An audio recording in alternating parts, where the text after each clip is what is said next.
Welcome to the future of you. In this episode, I'll be taking a look at our changing identity and our changing sense of identity and identity exploration through virtual gaming and entertainment for kids. I always enjoy chatting with Jo Redfern, who has just been announced as the new Managing Director at Wind Sun Sky Entertainment for kids. Jo has many years of experience in media, including at Disney and at the BBC, where she was head of brand delivering to the BBC's commercial strategy for children's and education. And she also has a great podcast with Andrew Williams called Kids Media Club. The next episode of The Future of You after this continues on the theme of virtuality when I speak with Louis Rosenberg, the CEO and Chief Scientist of Unanimous AI, who has been working on virtual and augmented reality and AI for over 30 years, but now has some serious concerns over identity issues and privacy issues that are emerging from these new media. But for now, tune into my conversation with the ever-curious and youthful Jo Redfern, where we speak about the emergent virtual media platforms like Roblox, the growth of anime and manga, and what that tells us about identity today, the Barbie movie, of course, and how entertainment and education are converging to create a new kind of learning outside the classroom. And in the show notes, I'll leave you a link to a report I recently did about the future of the classroom in 2050 and how it probably won't exist. But for now, over to the conversation with Jo Redfern.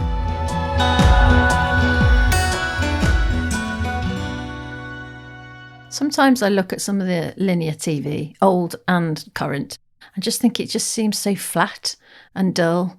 There's a place for it, of course, but when you compare it to the interactivity that's available on some of these platforms, and you can tell us all about that, obviously. And I'm thinking specifically about Roblox, because you and I have discussed Roblox before, and I know you're well versed in it and quite the expert.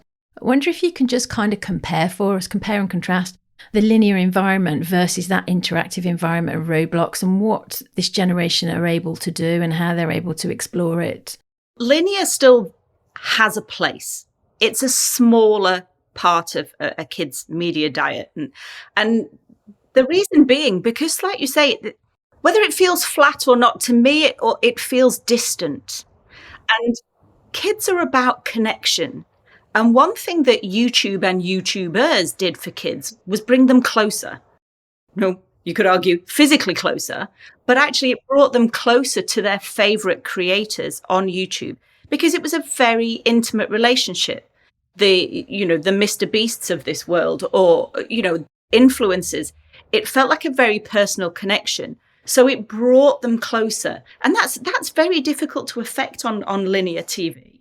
It used to be that it was on the big screen in the corner of the room and you were sat quite far away. The thing about YouTube is that kids have got phones in their hands. It's a head and shoulders shot of their favorite YouTuber. They're holding the phone closer. It feels like they have a much physically closer connection, but then the kind of content and conversations that YouTubers and creators were starting on YouTube felt much more personal and intimate with kids. So that's kind of shift number one. And then with that brings this kind of, again, kids are still social animals. We tend to think that they've all become loners and isolated because of the way that technology is woven into their lives. That's not true. They're still social animals. If I take my kids as any kind of typical example, they might be sat on their own in their bedroom on Xbox, but they've got their headsets on. They're in a party chat. They're in games on Roblox or Fortnite Creative or whatever with their friends. They're still hanging out. It's not in a park, or it might not be, round the back of the shops like we used to do, but they're still being social. So again, it's that shift that people often misread, but actually the behaviors still largely stay the same. They're still hanging out with their friends. And this is where Roblox has really come into its own, this notion of social gaming. They're unlike some of the big console games, the Call of Duties or whatever, where it's very mission driven. You get in there and you've got to focus and you've got an endpoint to try and reach. a lot of the experiences on Roblox, and there's a reason they changed the terminology at Roblox from games to experiences, is that some of them are just predicated on groups of kids just hanging out, walking around, doing things. You can go into a Claire's Accessories experience and go and try on earrings. You can go into another experience and you can, all play at being a strongman and see how, you can lift different things of varying weights. I mean, some of it's very hyper casual gameplay, mainly because it's predicated on just being in there with your friends. And that is a really interesting opportunity because it's not the kind of gaming that you and I think about when we think about gaming. And that takes a mindset shift for creators and IP owners. It's a low-code platform, so the barriers to entry to creating on Roblox are relatively low. So there are heaps of experiences on there. So whilst you can find data on the popularity of the big ones, there's a huge long tail of much smaller games. Similarly, because under 13s make up such a large proportion of users on Roblox, it's quite difficult to get data on those. Although Roblox is at pains to say that the 17 to 24 demographic is the fastest growing demographic on the platform. But when you look at the headline figures, I think, as around May 2023, it was 66 million daily active users on the platform. And around half of those are kids. So it's a big proportion of kids that are on the platform. But again, because of the lack of data around the users, because they're kids, and also because of the number of experiences on there, there are genre types of experience on the platform. You've got obbies, which are obstacle courses, which was a huge genre. You've got escape is kind of a big genre on there. Horror games have enjoyed a real resurgence on the platform, very often, based around toys, demonic toys that come alive in the toy factory overnight, So there's a huge number of things on the platforms. I've seen some great, more educational games. I've seen games that are set underwater that are about, the oceans and teaching kids about that. Such a hugely compelling platform. Educational experience on the platform, huge area of opportunity in my view, and one that I think Roblox could lean into more. Obviously, in order for this platform to survive, they're chasing ad dollars, which is why I think they're promoting the 17 plus audience, because they attract ad dollars. But in terms of kids, a real opportunity for quality crafted educational experiences on the platform. Because going back to what we were saying before, if consuming content in broadcast is a relatively passive experience, it's still the same. Consuming video on YouTube is still relatively passive, although it's a much more intimate relationship, as we've discussed.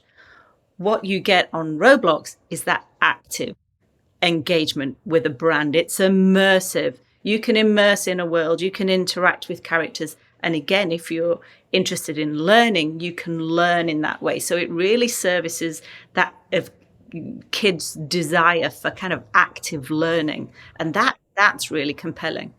To your point about active learning and also your earlier point about socializing, I was listening to Philip Rosedale the other day, and he was talking about these spaces as peripersonal spaces. And he was talking about, you're still within arm's reach of other people, and that reminds you to be civil. It was suggesting that just because you're in these spaces, you still show up as you have characteristics, even if you're an avatar. And so you are visually close, even if you're not physically close. Have you seen anything to suggest that is teaching kids certain ways to communicate that might be better or worse or just different than perhaps we did in the completely 100% physical spaces that we might have grown up in? Yeah, I think there are some things that are similar and some things that are different. Again, some of the behaviors, even though they're not done in the same physical spaces, still mirror the behaviors of kids pushing boundaries, testing friendships. Whereas we used to do that in the playground, or, we'd give someone the cold shoulder or not speak to them. Now they kick their friends from a game, or they kick them out of a group chat. So there are certain things that are still the same. They just happen in a different way. But then what this kind of shift in terms of how kids interact in this digital realm, what it does is also it allows them to explore their identities a little bit more. And what's interesting for me is when you read about, again, this is something that perhaps older generations haven't really considered, is, you go into a platform like Roblox, you have your avatar, a staggeringly high number, I think it's around 25% of people will change their avatar daily. So, it's a huge economy, Roblox. You can go and buy a new outfit for your avatar. You can, you've been like a new band or a new character, or you've watched the Barbie movie, you go and buy something relating to Barbie. And they will change their appearance of their avatar almost daily. So that gives us a clue as to the importance of their digital identity versus their in real life identity. And it's folly to think that kids don't place stock and value on their digital identity. They do. And it's the reason that you've got companies like Artifact that are creating digital sneakers. When the NFT hype was at its highest, you got digital versions of sneakers being sold for crazy amounts of money, replica Gucci handbag models being sold on Roblox for more than the actual physical model costs in a store. But that does trickle down. So the importance of digital identity for kids is not to be underestimated. But also, it's not just changing the clothing on your avatar. It may be that, in a particular day, you're feeling like a pink bunny, and today you're going to be a pink bunny. And actually that opens up a world of possibility for self-expression with kids, and again, even accessibility as well. There was a brilliant campaign that I saw earlier this year about avatars, again, mirroring people with disabilities, different physical forms. There's no end to being able to represent when you can create your own identity digitally. So you can show up as your authentic self, or you can show up as the self that you want to be in that time. And actually, there's endless possibilities for that perhaps, we were restricted to changing our makeup and the color of our hair and our clothes. Actually, there's much more possibility to express who you are as a person and what your identity is, and experiment with different ones, or maybe have different identities and personalities across different platforms. Yeah, I think that's the thing, because my view that I've been saying for a while now is I think this is the death of authenticity, and it's not in a bad way. It's just that we are operating in a different environment now, and it's a digital environment. So actually, we're profiling ourselves and being profiled all the time. And so that whole idea of profilicity, being profiled, we become quite aware of. And therefore, we are contextualizing our communication much, much more. So it actually isn't about being the same person and being kind of constrained by consistency to be the same person all the time in every single circumstance or context. It's actually that exploration and that creativity about being much more nuanced, given the context you're in, the environment you're in, and who you're conversing with. I don't know if you want to speak to that, or if you agree with that. I do. And I think that this notion of authenticity is just being the one version of authenticity that is you, is erroneous and being shown to be wrong when you look at kids' behaviors. But again, it's not really that difficult to understand when you consider that I have a different persona in a corporate environment than I do when I'm drinking wine with my friends. I have different groups of friends with whom I do different things. That's a different part of me. It's no less authentic. So I think if you mirror that onto kids' behaviors, that's exactly what they're doing. And they are developing that nuanced behavior. And they're very good at spotting when it's faked as well. They get it. And if anything, we need to support them in knowing that, back to your point about, I think they're quite comfortable with having different profiles, even though they might not recognize it as a profile themselves, different versions of themselves, that one no less authentic than the others. but also empowering kids with the knowledge that you will be profiled as well. And that is something to be aware of. I think the most basic example is, a potential employer seeing what you put on Instagram. If you perceive Instagram to be where you're just putting silly pictures of you with your friends, I actually know that other people are making judgments on that. So that's one thing that I'm certainly keen to explore with kids, and think that we all have a responsibility to empower kids, is to know that actually it's okay to have these versions of yourself, but as long as you realize that other people might be making certain judgments. We were talking about anime and manga just before we started recording. That's one of the for me, that's one of the reasons that it's become so popular, because it's got a very defined identity. They're not, kids who like anime, they're not really bothered about being popular. They love the medium, they love the aesthetic, they love the brave storytelling. That's one of the pillars of anime and manga, is their willingness to lean into quite challenging topics, grief, gender identity, all of those kind of things that perhaps we in the West, as we've been creating content, have felt it's not our place to go to. Kids are flocking there. And again, I see, platforms and groups congregating around this love of anime amongst younger generations. And that, I think, tells us a lot about this notion of selfhood and finding your tribe. And actually, it's okay if it's a small one, as long as you're with people who you care about and who you connect with. One of the interesting things about anime is that when it's understood, it's not the the characters are obviously of interest and everything is characterful. But the otaku, or the most obsessive fans, are more appreciative of the karimo, as they call it, the elements that make up a character.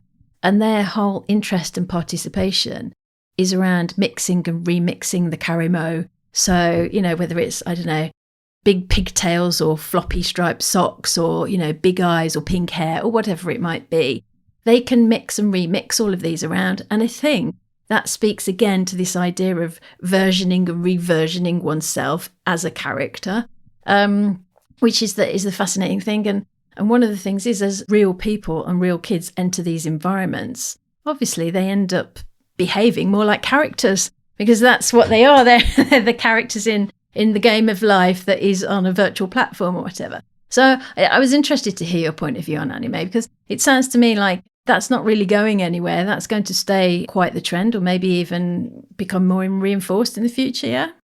I think so. I think we're in for a good couple of years where we will certainly see some of the bigger players jumping on the anime bandwagon. Whether they'll get it right or not is to be seen, because like you say, it comes down to what attracts younger generations to it. And I think what you've just said very articulately is the fact that it mirrors kids' behaviors across all of these platforms. And back to that point about Roblox or Fortnite Creative, there's this ability now for younger generations to mix and remix their identity multiple times a day if they want to, depending on how they feel or the situation or the game or the experience that they're in. And actually that's okay. That it doesn't mean that you're any less authentic, but you can chameleon yourself across these different states, moods, platforms, games, depending on which bunch of friends you're hanging out with that particular day and what you're doing. And that's okay. And I think that is something that anime very much mirrors. Like you say, it's the attraction of, it's less about one particular character. It's about the group of characters that are represented in that kind of storytelling. And yet, how they're flawed, how very often you hear kids saying that they like anime because it talks to me. They're like me. Their characters like me. That's really interesting, because it makes me question, where did we go wrong when we were creating characters over here then in the last few years, that actually kids are beginning to look to anime and say, actually, no, that's more representative of me and how I feel and my behaviors and my daily life and interaction. But like you say, I think it's the fact that they change too, and they can be mixed and remixed. So it does play into this shift away from one authentic self to multiple authentic selves that shift and that are fluid and change quicker than ever. Yeah, I just find it endlessly fascinating. I really do. I think it is the biggest shift, and I think for the most part it's going unnoticed. So we need to keep pointing it out. Have you been to see the new Barbie movie yet? We are speaking in sort of after the weekend after it's broken the box office records for the biggest take for any female director, right? Yeah, I haven't seen it because we were looking actually yesterday for tickets and can't get tickets. It's still sold out. So hopefully this weekend coming, I will see it. But interesting reading a lot of the commentary across various social media platforms that I'm on, and certainly from friends, the challenge of being a woman, which was, has been a really interesting thing to come out of it. I wanted to ask you, probably have to wait till you've seen it, but obviously there's been a lot around the merchandising and the links and the relationship with Mattel. What do you think, how would you characterize the relationship that the film on Hollywood has had with the commercial brand, and how they've articulated it and deployed it? Because it's been impossible to to ignore, right?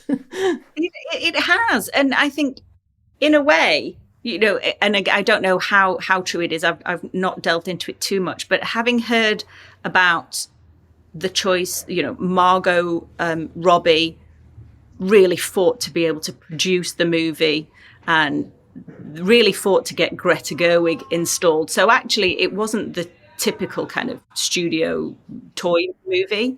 It had quite different beginnings, and I think that has been to its benefit. It was, I read a really, and I'm going to paraphrase dreadfully, but I read an interesting comment last night where it was on social media saying, actually, let's hope that the Barbie movie prompts more movies about identity, what it is to be, Barbie or a woman or a female with all of these different challenges and competing objectives and priorities. Let's hope that the studios acknowledge that might have been the success factor in Barbie and not the fact that it's a toy. And let's hope it doesn't spawn more movies that are just based on toys. And actually, it just spawns more movies about, we're talking about identity. And at its core, that's what Barbie is about. So, yeah, it'll be interesting to see which way that goes. I think it could be just, let's pump out lots of movies about based on toy brands. For me, that would be an error. Yeah, looking at it from a very superficial take, that's probably the the message people will take out. They usually do. But you're right, it's working at a much deeper level. We touched on it a little bit. What do you think are the biggest differences between Zoomers or Generation Z or Z and this emergent Generation Alpha or Gen A? Because we've heard a lot about Gen Z, and actually in some ways they've become stereotyped by a lot of editorial, I think. But what do you think the differences or similarities are with the next generation following them? The main differences for me, and I'm going to touch on the kind of the educational point of it. It's something that you and I have spoken about in the past. I'm feeling for the first time that Gen A have really acknowledged how traditional schooling is not delivering for them. Going into a classroom, learning, certain subjects at a certain time of day, being expected to progress at the same level as 30 other classmates. It's not fit. It's no longer fit for purpose. And actually, it's something that Sir Ken Robinson spoke about for a long time. But never has it been more obvious to me that actually it's not fit for purpose. Education does not equip kids, in the most part, for life after school. And they're teaching themselves. And this is where the importance of active learning, gamification of learning, having access to the endless information on YouTube, but actually also endless dis and misinformation on YouTube. Where can creators, educators, IP owners, where can they lean into that empowering kids, educating kids, and I even hesitate to say educating, because when I say educating, it's informing, it's empowering, it's equipping. It's not teaching them algebra, But like I said, they go into YouTube. It's their default search engine. They want to know something, they go to YouTube, and they can learn about crypto schemes on YouTube. But there's not a huge amount of content that is going to support their journey in figuring out who they are, about gender identity, about climate change, about grief. So what's different, I think, for Gen A is that they're acknowledging that they're going to get their skills and their knowledge and themselves. They're going to go out and find it. Again, whether it's teaching themselves coding on low-code platforms like Roblox and creating on there. I'm working with a couple of Roblox studios at the moment, creating some experiences for the platform. And they are early 20s. They're basically, kids, well, kids to me, that have grown up on the platform, that are native to the platform, that have turned it into a business. And I find that fascinating, because they have honed that skill on those platforms and it's become a business. They didn't learn those skills in school. So this is the marked difference, I think, for me with Gen A, is there will be school-based education, and then there's a whole heap of stuff around it that they are going out and they are figuring out and they're working out for themselves that will shape them as the worker and the employee of the future. And what we need employers to do is acknowledge that there's a whole heap of skills that will not be captured on a CV.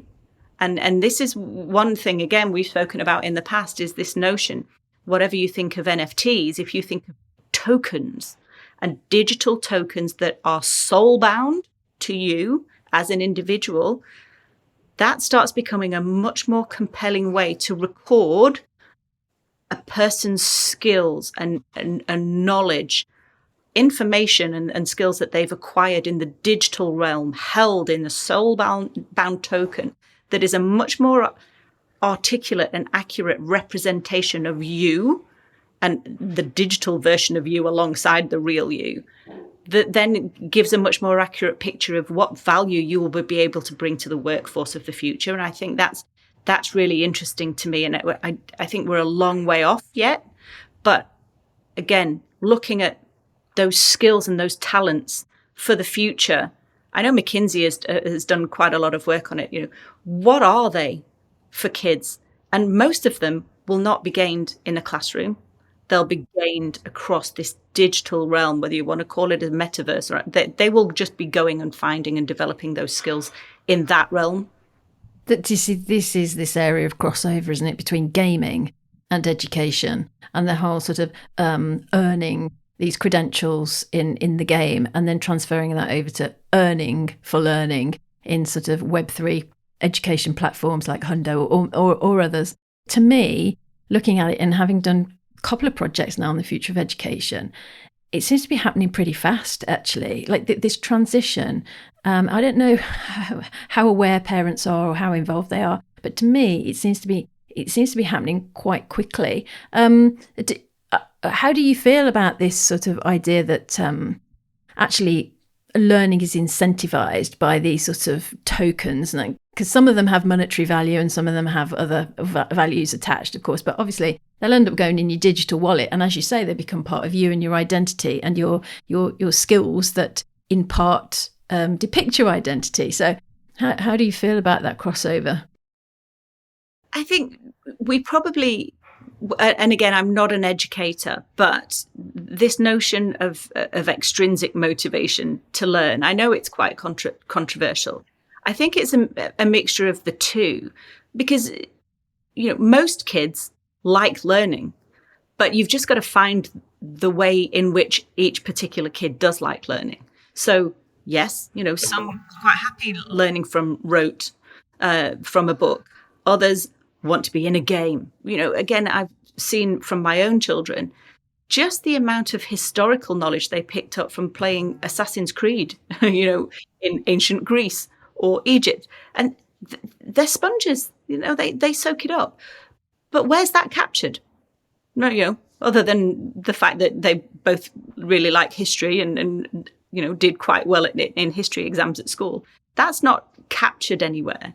So what I think for me, I think it's almost a moot argument. If it's something that helps kids learn this extrinsic motivation, what does it matter? As long as it's helping them develop as a human that will have a positive contribution to society and to the workforce, I don't think it really matters. And I think for the most part, it would always be a mixture of intrinsic and extrinsic motivations for learning. But what the shift in technology of late has facilitated is allowing kids to learn. If you have a much more active learner who does respond to being in games, doing things, building, taking stuff apart, rebuilding it, actually, it's much more easy to facilitate in that way. You've got AR that can overlay digital information on the real world. That's a really interesting way to impart information to kids. You've got VR, total immersion in things that you can do, things that you would never be able to do in real life. Transport yourself back to ancient Rome and go and sit in the forum and listen to, kind of Romans debating, or take part in an open heart surgery in a virtual reality environment. Most kids would never get that opportunity. So I think this notion of, is it right or wrong to incentivize learning? I think really we should be saying it doesn't really matter, as long as we can find the right way to get kids wanting to learn, because I do not believe that actually there are kids that don't want to learn. I think we just haven't found the right way to get them hooked on the learning yet. That's interesting.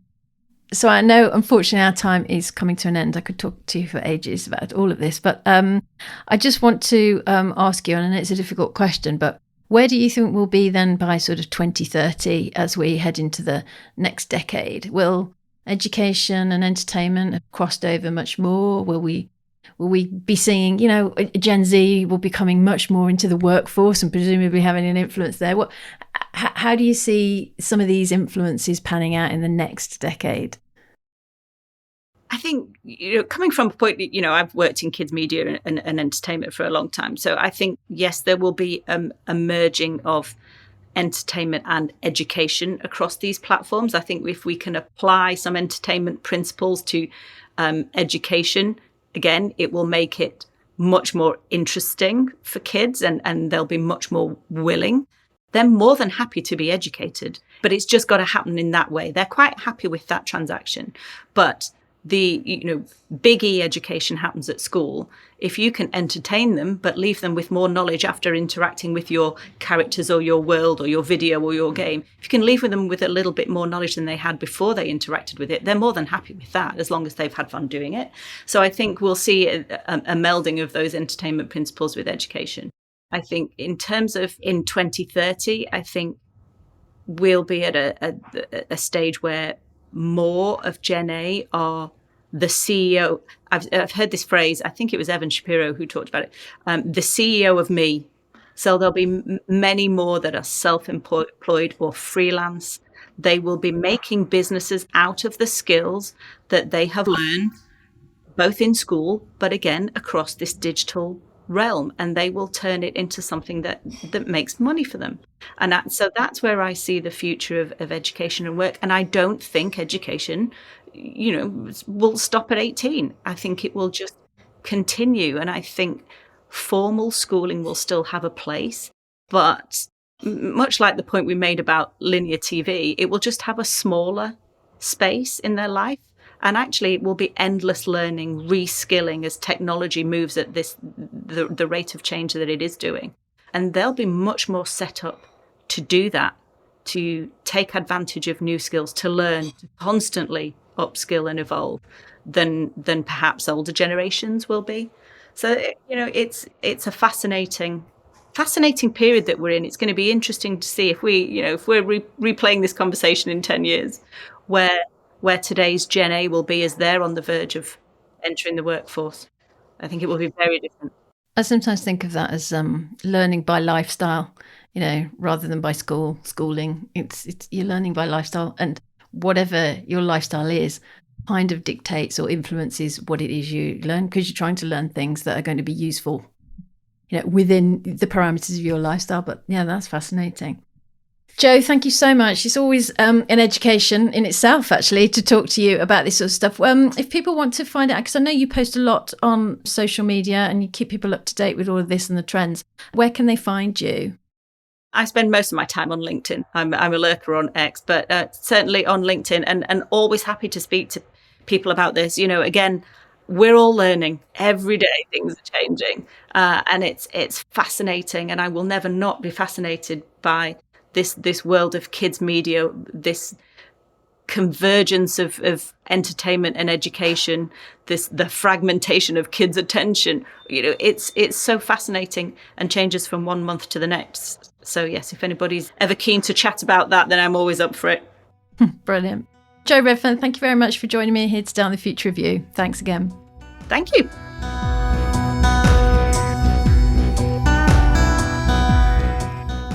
Thank you for listening to The Future of You, hosted by me, Tracey Follows. Check out the show notes for more info about the topics covered in this episode. Do like and subscribe wherever you listen to podcasts, and if you know someone you think will enjoy this episode, please do share it with them. Visit thefutureofyou.co.uk for more on the future of identity in a digital world, and futuremade.consulting for the future of everything else. The Future of You podcast is produced by Big Tent Media.